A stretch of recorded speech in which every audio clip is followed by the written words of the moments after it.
আল্লাহর পয়গম্বর সুলাইমান এই খবর পাওয়া মাত্রই তিনি সাথে সাথে সিংহাসনে বসলেন আর জিন্নাতদেরকে ডাকলেন, দেব দানবদেরকে তিনি ডাকলেন। তারপরে বলতেছেন, রানী বিলকিস বের হইছেনি? হুদহুদ কয় বের হয়ে গেছে। নবী কয় সিংহাসন কই রাখছে? কয় 7টা গেটের ভিতরে খাস কামরায় তালা মাইরা মাইরা তার সিংহাসন রাইখা আইছে। এবার আল্লাহর পয়গম্বর সুলাইমান তিনি দেব দানবকে বলতেছেন, কে পারবাস রানী বিলকিস আমার কাছে আসার আগে আগে তার সিংহাসন নিয়ে আসবা? সে কিন্তু এখন মাঝ রাস্তায় আছে, আমার কাছে আসার আগে আগে সিংহাসনকে আনতে পারবা? আল্লাহ পাক পবিত্র কোরআনে সূরাতুন নমলের মধ্যে বলছেন, একটা জিন দানব 2500 হায়াত পাইছে। ওই সময় এই ইফরিত নামক জিনের বয়স ছিল 2500 বছর। এই ইফরিত নামক শক্তিশালী ওই জিন দাঁড়ায়া বলতেছে, নবী গো আপনি আমাকে অনুমতি দেন, রানী বিলকিস আপনার কাছে পৌঁছার আগে আগে আমি সিংহাসন পৌঁছায় দিব। আল্লাহর পয়গম্বর সুলাইমান ডাক দিয়া বলেন, না না, আমি এর চেয়ে আরো তাড়াতাড়ি চাই। আসুনি এমন কেউ রানী বিলকিস আমার কাছে আসার আগে আগে, না, এর চেয়ে আরো তাড়াতাড়ি করে কে সিংহাসন আনতে পারবা? সাথে সাথে উনার দরবারে একজন মানুষ বসা, যিনি ইসমে আজম জানতেন, যার কাছে এলেম ছিল, যার কাছে দ্বীনের এলেম ছিল, দ্বীনি এলেম, কোরআনের এলেম, আখিরাতের এলেম ছিল। এই এলমে নূর তার কলিজার মধ্যে ছিল। জিন্নাতেরাও তখন সারেন্ডার করে, কয় না, এর চেয়েও বেশি তাড়াতাড়ি আমাদের দ্বারা সম্ভব নয়, তবে এর চেয়েও যদি তাড়াতাড়ি আনতে হয় তাহলে এটা মানুষের কাম, আমাদের দ্বারা সম্ভব না। মানুষের ভিতর থেকে আল্লাহর একজন ওলি, এই যে বলতেছিলাম, আগেই বলেছি, এতক্ষণ পর্যন্ত পয়গম্বরের মাধ্যমে আল্লাহ তার অলৌকিক ক্ষমতা প্রকাশ ঘটাইলেন। এখন আল্লাহ পাক তার একজন ওলির মাধ্যমে তার কুদরত প্রকাশ করাইবেন। তিনি সুলাইমান নবীর আপন খালাতো ভাই, যার নাম ছিল আসিফ ইবনে বারখিয়া। তিনি দাঁড়ায় বলতেছেন, নবী গো যদি অনুমতি দেন আমি আরো আগে আনতে পারবো। নবী বলতেছে, কতটুকু আগে একটু শোনাও তো দেখি।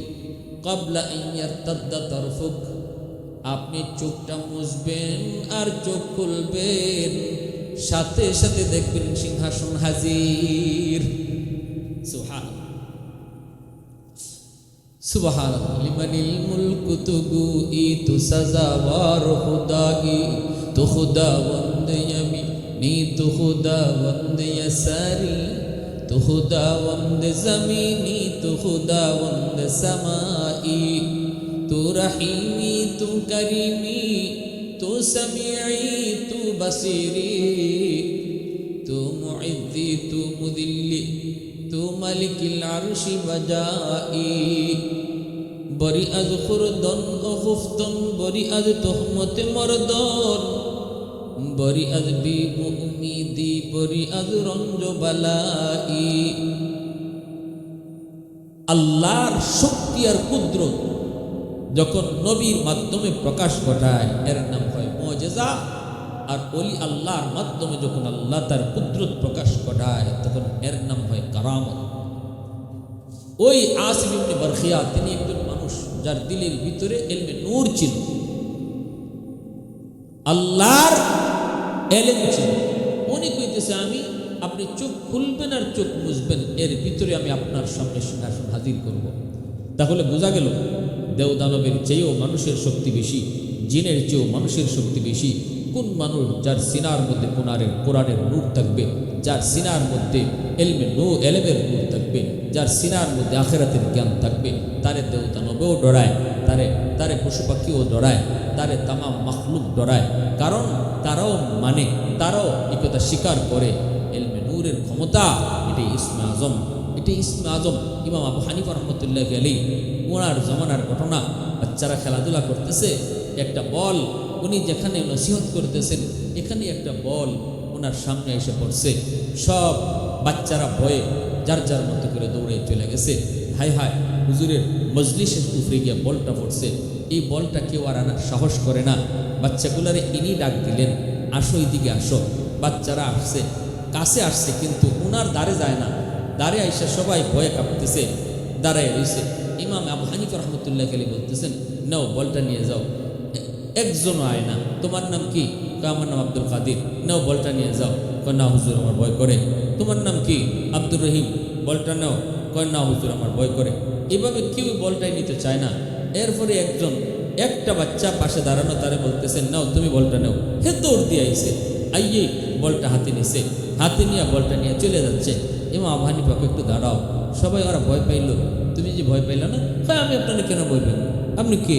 আপনার ভয় পাওয়ার কি আছে? আপনার ভয় পাইব কেন?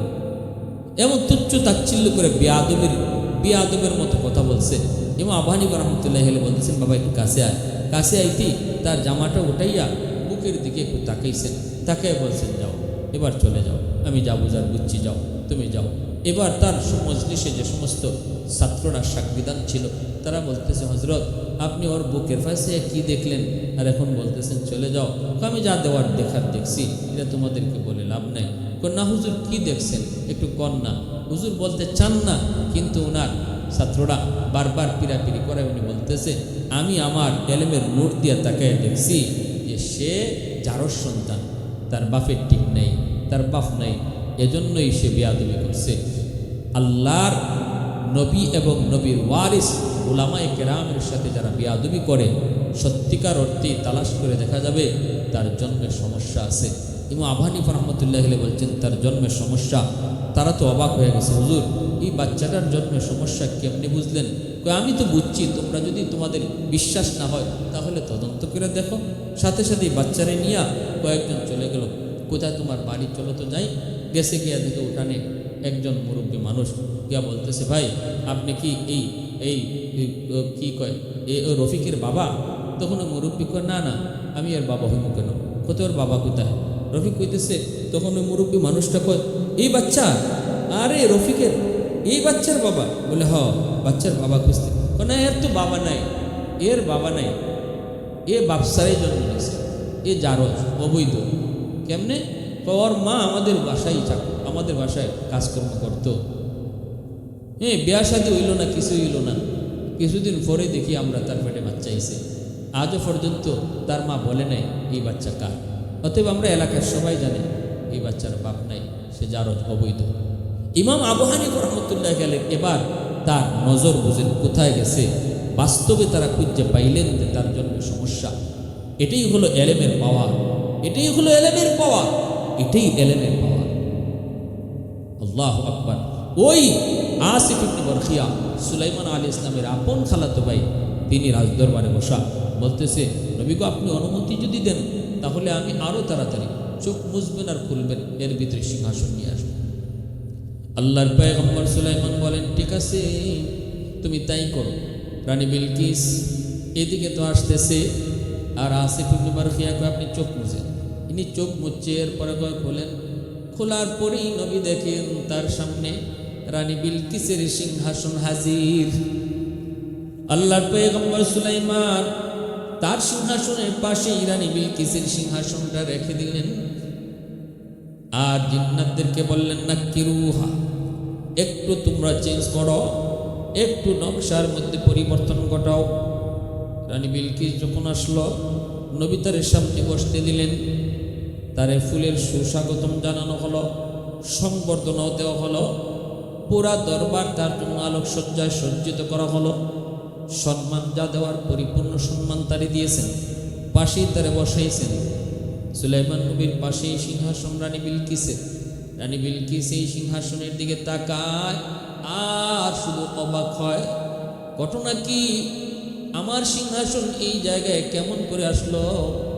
আমি তো আমার সিংহাসন 7টা গেটের ভিতরে তালাবদ্ধ করে এসেছি, এই সিংহাসন কেমন করে আসলো? বিশ্বাসও করতে পারে না, আবার আমার কইতেও পারে না। সুলাইমান নবী কয়, সিংহাসনটা কি তোমার? এটা কি তোমারটার মতো? রানী বিলকিস কয়, কান্নাহু, হ, এটা তো আমার সিংহাসনের মতোই লাগে। দুজনেরই বুদ্ধি আছে। নবী জায়গায় সেটা কি তোমারটার মতো? রানী বিলকিসও আমারটার মতোই তো লাগে। আমারটাই বলে নাই, আমারটার মতোই লাগে। নবী তখন মুচকি হেসে বলেন, এটা তোমারই, তোমারটার মতো নয়, সিংহাসন এটা তোমারই। তখনই রানী বিলকিস বুঝে গেছে, হায় রে, আমি তো আগে প্রতিনিধির মাধ্যমে শুনেছি তার পাওয়ার, তার শক্তি। এখন তো নিজের চোখে দেখলাম, যেই সিংহাসন আমি নিজের হাতে তালাবদ্ধ করে রেখে আসলাম, সেই সিংহাসন আমি আসার আগে আগে নবীর কাছে পৌঁছে গেল। অতএব ইনি তো শুধু সাধারণ বাদশা নন, অবশ্যই তিনি আল্লাহর পয়গম্বর। রানী বিলকিস নবীর কাছে সারেন্ডার করলেন, কালেমা পড়ে মুসলমান হলেন। এরপরে সুলাইমান আলাইহিস সালাম তিনি রানী বিলকিসকে, এক রেওয়ায়ত, ইসরাইল রেওয়ায়তে এসেছে, বিয়েও করেছেন। বিয়ে কইরা তারে আবার ইয়ামিনের সাবার গভর্নর বানায় রাখছেন। রানী বিলকিসের ওই এলাকার গভর্নর ছিল। আল্লাহ পাক এই ঘটনা পবিত্র কোরআনুল কারীমে তিনি নিজে উল্লেখ করছেন, মেসেজ দিয়েছেন, শিখাইছেন, জানাইছেন। সুলাইমান আলাইহিস সালাম তিনি একজন নবী, নবী হওয়ার পরও বাদশাহ হয়েছেন। অতএব একজন আলেম, সে আলেম হইয়া চেয়ারম্যান হইতে পারবে না, আলেম হইয়া এমপি হইতে পারবে না, এমন কোনো কথা, এমন কোনো বিষয় কোরআন হাদিসের কোথাও আমরা পাই নাই। বরং আমরা পাইছি নবী হইয়েও আল্লাহ বাদশাহ বানাইছেন। তাহলে বোঝা গেল বাদশাহী থেকে নবুয়ত অনেক বড়। এরপরে আবার আল্লাহ বাদশাহী দিলেন কেন? একজন আলেম, সে আলেম হইয়েও জনপ্রতিনিধি হইতে পারে। জনপ্রতিনিধি হওয়ার যদি যোগ্যতা তার মধ্যে থাকে, সে অবশ্যই একটি দায়িত্ব চেয়ে নিবে, সে দায়িত্ব নিবে, দায়িত্বের প্রার্থী হবে। কারণ তার কাছে দেশের সম্পদ আমানত থাকবে, কোরআন হাদিসের জ্ঞান তার অন্তরে আছে। আল্লাহ উদ্বুদ্ধ করেছেন, সে ঘটনা আল্লাহ আমাদেরকে না জানাইলেও পারতেন। সুলাইমান একজন বাদশাহ ছিলেন, এতটুকু আল্লাহ আমাদেরকে না জানাইলেও পারতেন। নবী হইয়া বাদশাহও ছিলেন, আল্লাহ জানাইয়া উদ্বুদ্ধ করেছেন উম্মতে মুহাম্মদীকে, তোমরা শুধু কোরআন হাদিসের জ্ঞান তোমাদের নিজের ব্যক্তি জীবনে সীমাবদ্ধ রাখবা না। আমি আল্লাহর পরিচিতি, আখিরাতের ফিকির, কোরআনের বিধান সমাজে প্রতিষ্ঠা করো, সমাজের মানুষকে বুঝাও, সমাজের মানুষের খেদমতে নিজেকে নিয়োজিত করো। আল্লাহ আমাদের সবাইকে বুঝান, সে অনুযায়ী আমল করান তৌফিক আল্লাহ দান করুন। প্রথমেই তিনি লিখলেন, সুলাইমান, আমি সুলাইমানের পক্ষ থেকে তোমার কাছে চিঠি। আর পরের লাইনটাই ছিল, আমার আল্লাহর নামে আমি শুরু করলাম। নবী আল্লাহর নামে চিঠিটা শুরু করলেন। এতে করে বোঝা গেল যে কোনো কাজ বিসমিল্লাহ বলে শুরু করা শুধু আমার নবীর সুন্নত নয়, সকল পয়গম্বরের সুন্নত হলো যে কোনো কাজ বিসমিল্লাহ কয়ে শুরু করা।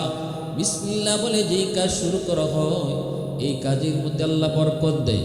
এই কাজটা আল্লাহ তার নিজ জিম্মাদারিতে সমাপ্ত করে দেয়। শুরু হবে যে এই জিনিসটা, যেই কামটা আল্লাহর নামে, শেষও করবেন সে আল্লাহ, আল্লাহর জিম্মাদারিতে।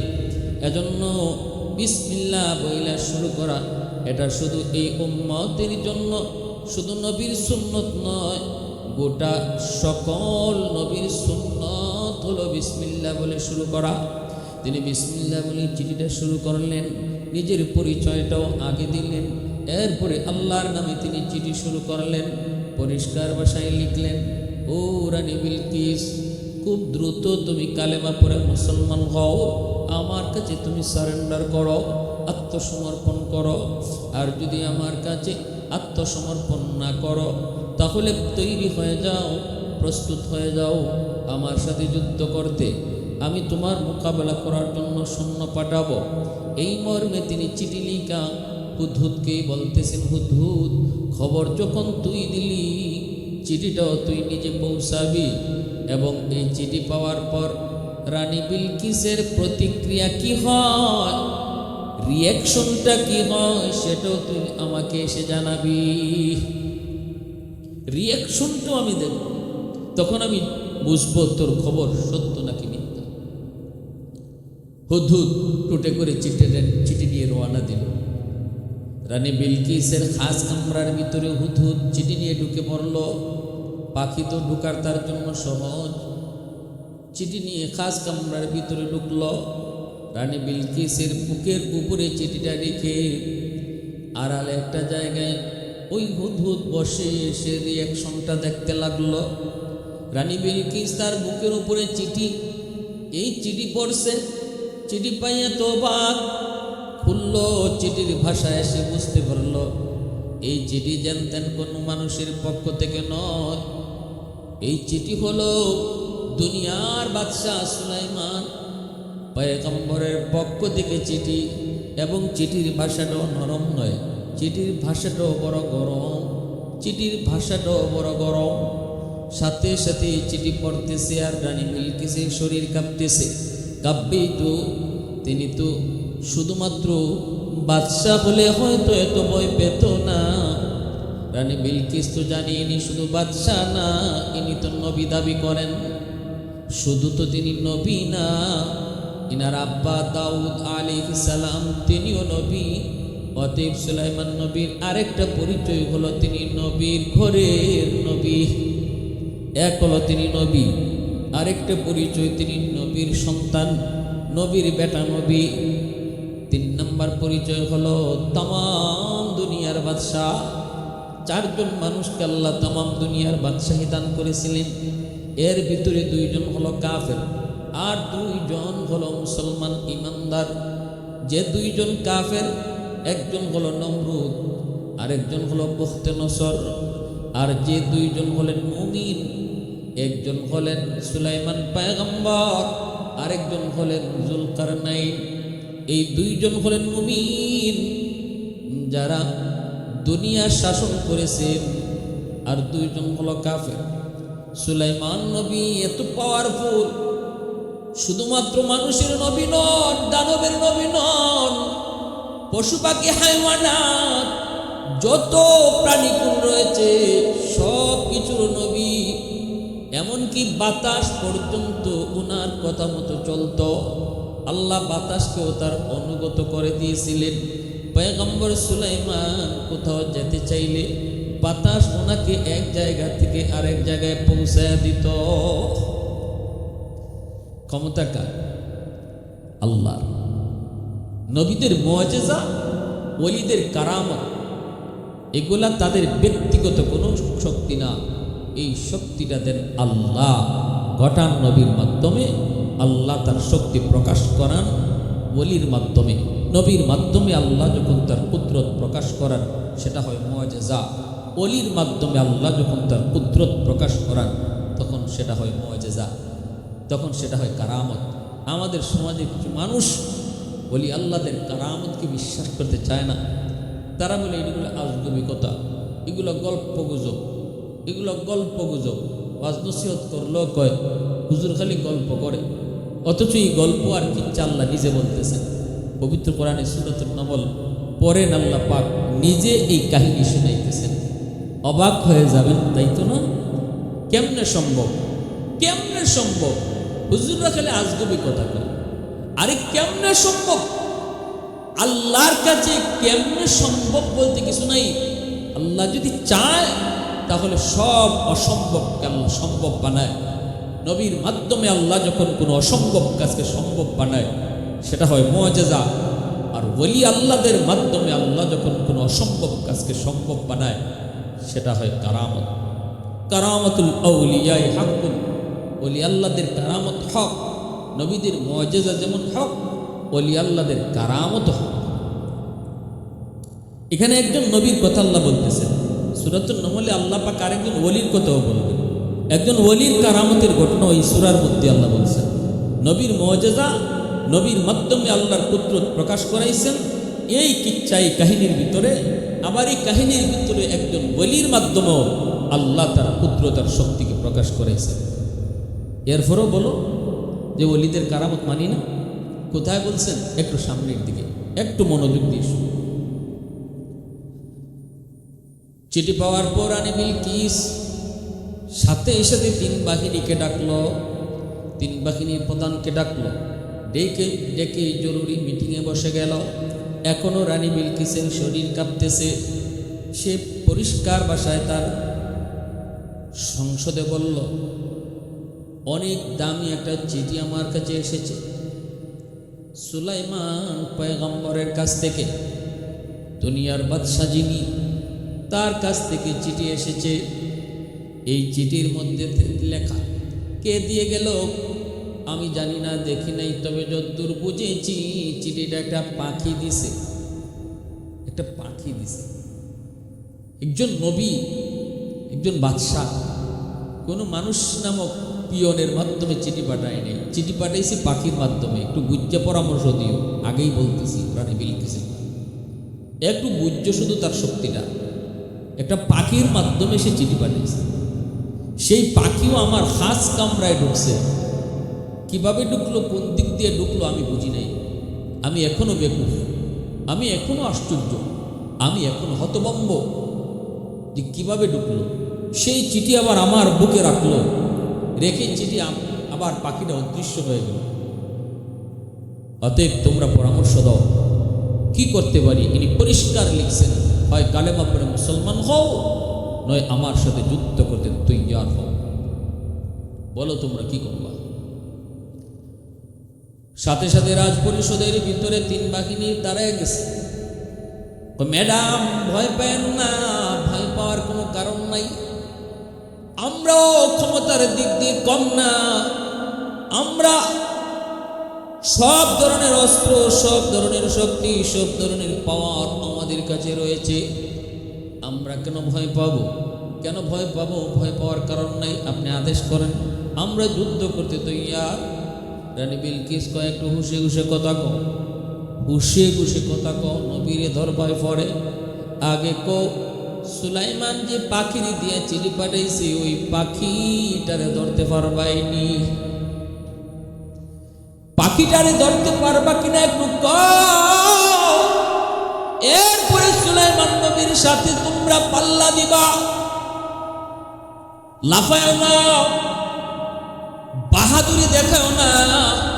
সব জায়গায় বাহাদুরি চলে না, সব জায়গায় চাপা বাজিও চলে না। এখানে চাপা মারার জায়গা না, বাহাদুরি দেখানোর জায়গা না। জানোনি, ইন্নাল মুলুকা ইযা দাখালু ক্বরিয়াতান আফসাদুহা।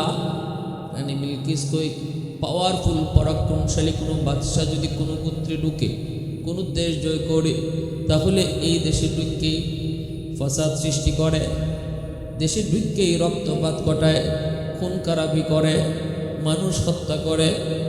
দেশ যখন স্বাধীন হয়, দেশ যখন কোনো দেশ, অন্য দেশ যখন কোনো দেশকে দখল করে, প্রথম নম্বর কাজ হলো নির্বিচারে মানুষ হত্যা করে। এরপরে রানী বিলকিসে কয়, সম্মানিত মানুষকে বেইজ্জত করে, অসম্মানী করে। এটাই হলো নিয়ম, এটাই হলো সিস্টেম। অতএব একটু হুশে হুশে কথা কয়। সুলাইমান তিনি এত বড় বাদশাহ, এত বড় পাওয়ারফুল, যার কথা পাখিও শুনে, যার কথায় দানব চলে।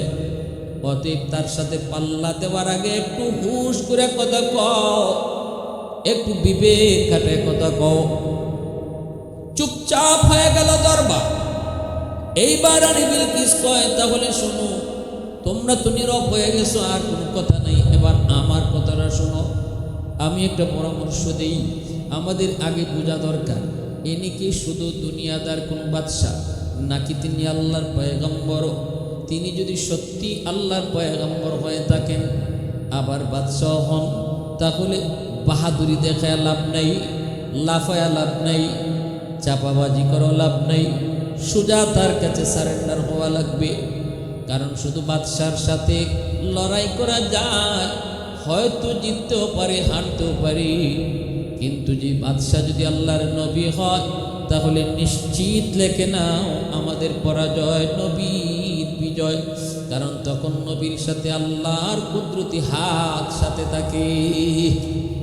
কাদিরে কুদরতদারি বরকামাল, কাদিরে কুদরতদারি বরকামাল, আনতা রব্বি আনতা হাসবি যুল জালাল, আনতা রব্বি আনতা হাসবি যুল জালাল।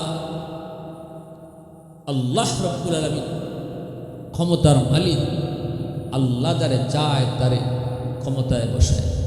কুলিল্লাহুম্মা মালিকাল মুলকি তুতিল মুলকা মান তাশা ওয়া তানজিউল মুলকা মিম্মান তাশা ওয়া তুইজ্জু মান তাশা ওয়া তুযিল্লু মান তাশা বিয়াদিকাল খায়র ইন্নাকা আলা কুল্লি শাইইন কাদির।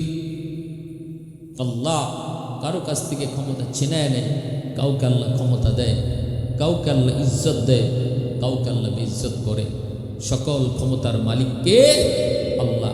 জনগণই সকল ক্ষমতার উৎস নয়, এটা শিরকি আর কুফরি মতবাদ।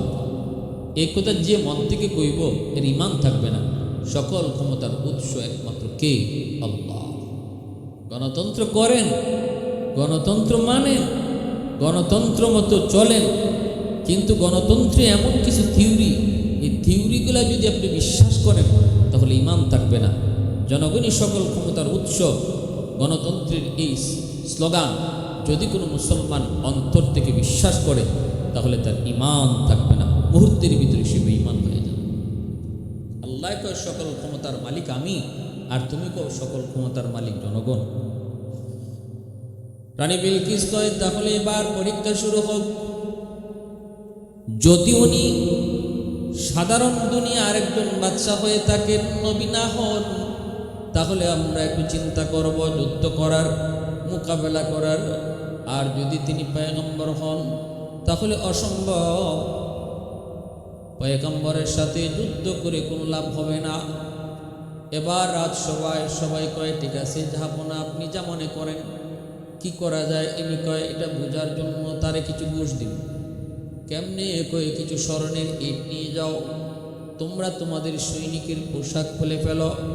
500 জন সেনা অফিসারকে তিনি পোশাক পরিবর্তন করায়া, ধর্মীয় পোশাক পরায়া, ইসলাম ধর্মীয় পোশাক পরায়া 500টা স্বর্ণের ইট সাথে করে দিয়ে দিয়েছেন ঘুষ হিসাবে।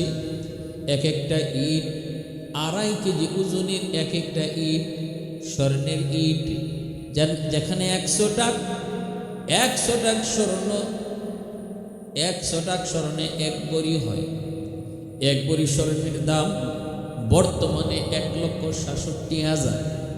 1 বড়ি স্বর্ণ মানে 100 টাক স্বর্ণের দাম। এই যদি হয় 100 টাক স্বর্ণের দাম, তাহলে 2.5 কেজি ওজনের এক একটা স্বর্ণের বার, এটার কি পরিমাণ দাম?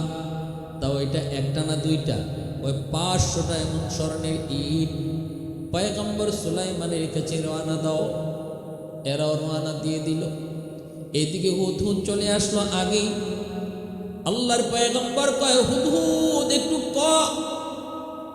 কি ব্যাপার, চিঠি পৌঁছাইছ? কয় হব নবী পৌঁছাইছি। কি দেখেছ রিয়াকশন?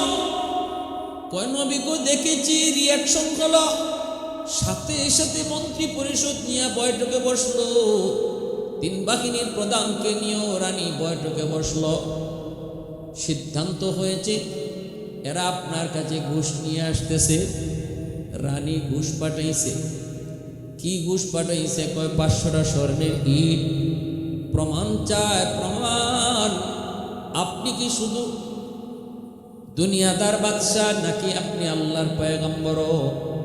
এটা প্রমাণ করার জন্য যদি আপনি স্বর্ণের ইট গ্রহণ করেন তাহলে ওরা বুঝবে আপনি একজন লোভী বাদশা, আপনি নবী না।